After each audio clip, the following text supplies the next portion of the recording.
স্বাগতম আপনাকে। আজকে আমরা জানতে যাচ্ছি আমাদের এলাকার ঐতিহ্যবাহী মহিমাগঞ্জ উচ্চ বিদ্যালয়ের কিছু অজানা গল্প এবং এর ইতিহাস সম্পর্কে। আশা করি পুরো ভিডিওটি আপনারা আমাদের সাথেই থাকবেন। তো চলুন আর দেরি না করে ভিডিওটি শুরু করা যাক। আমাদের এই মহিমাগঞ্জ এলাকাটি অনেক পুরনো এবং ঐতিহ্য ঘেরা একটি জায়গা।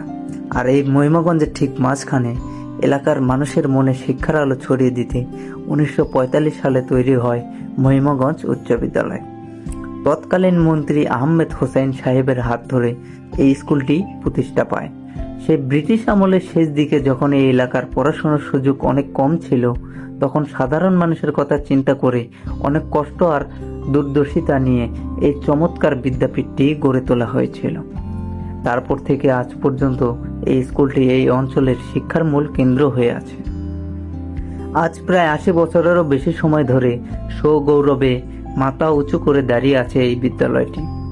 এটা শুধু ইট পাথরের একটা দালান বা স্কুল নয়, বরং আমাদের হাজার হাজার মানুষের আবেগ, ভালোবাসা আর অনুভূতির একটি জায়গা। এর বিশাল সবুজ খেলার মাঠ, চারপাশের সুন্দর ছায়া, সুনিবিড় পরিবেশ আর পুরনো ক্লাসরুমগুলো কত মানুষের শৈশব সোনালী স্মৃতি ধরে রেখেছে। কত শত আড্ডা, কত আনন্দ আর কত মানুষের জীবনের সফল হওয়ার পিছনের প্রথম গল্পটি লুকিয়ে আছে এই স্কুলের প্রতিটি কোনায় কোনায়। এই মাঠে পা রাখলেই যেন পুরনো দিনগুলির কথা মনে পড়ে যায়। সময় বদলে যায়, বছরের পর বছর পার হয়ে যায়, পুরনো চেনা মানুষগুলো এক সময় ব্যস্ততায় হারিয়ে যায়, কিন্তু এই স্কুলের প্রতি আমাদের মায়া আর টান কখনো কমে না। যুগের পর যুগ ধরে হাজারো প্রদীপ জ্বালিয়ে যাওয়া গাইবান্ধার গোবিন্দগঞ্জের এই ঐতিহ্যবাহী স্কুলটি আজও আমাদের সবার বড় গর্ব।